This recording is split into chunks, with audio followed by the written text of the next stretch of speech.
این اثر نام دارد دهه‌ی من. این تصویر شده است. این اثر من آفریدم خودی در حصار شادمان ما سفر داشتیم. در آنجا بسیار کودک‌ها که بیشتر دواتاز میکنن و میدوانن بازی میکنن ایانی نورسیشان به من پسند آمد که چگونه دخترک آب می نوشد، چگونه دخترک از بسیار بازی کردنش و دویدن ایسوسون تشنه می ماند، لب آب رفته آب می نوشد.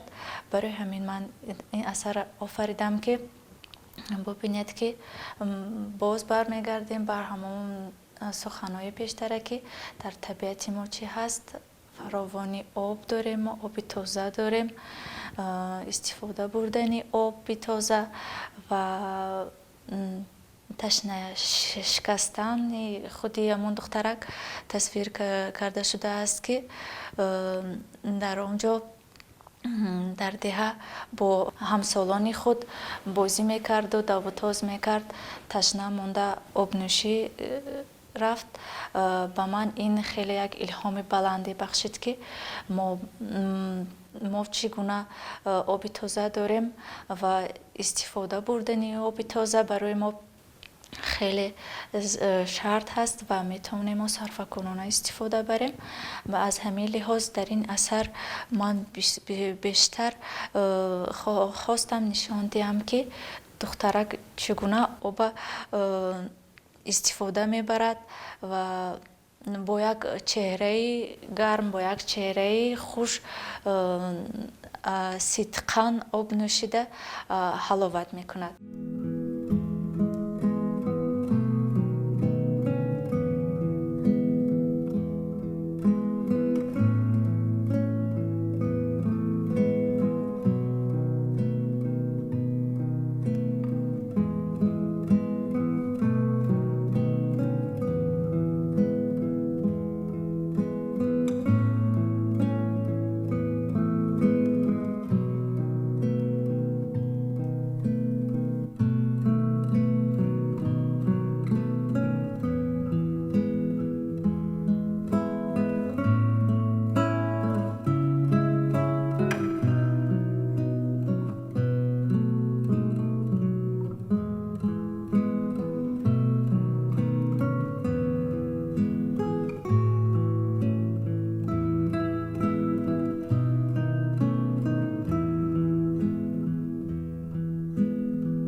خیلی که با ما معلوم است طبیعت ما طبیعت آفتابرویی هست. دویما در ایام تابستان آفتاب گرم و نرم، روشنی ها خیلی زیاد هستند.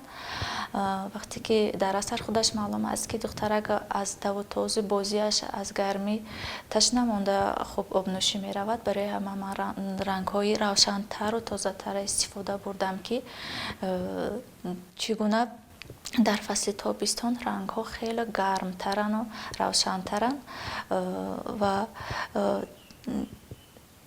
در سایگی و در دهه رنگ ها دائما درخت ها هستند، سایه درختان و رنگ ها بازی میکنن در اونجا، نقش های خیلی زیاد دارن بازی میکنن. برای همین من تونستم که هم بیشتر من فکر میکنم در اینجا من رنگ های روشن تازه استفاده بردم.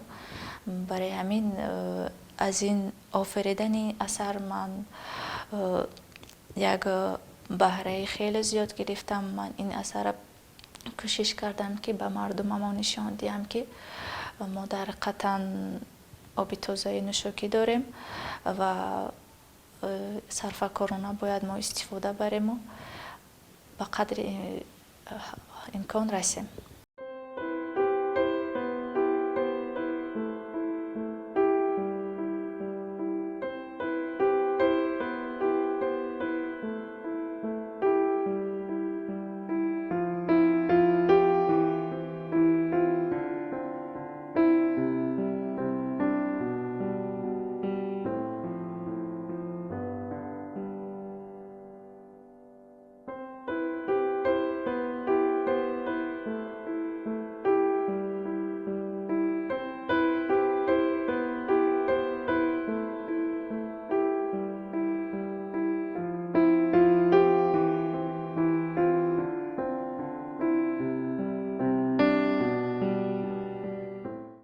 این اثر در نزد آشخانه تصویر شده است.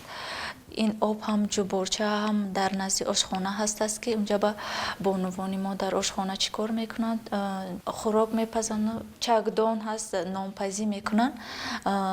برای همین آب نزدیک آورده شده است در پیش چکدان یا استفاده بردن اونجا به هر اشیایی که به خودی همون بانوان لازم هستند استفاده بردن برای همین تصویر شده است.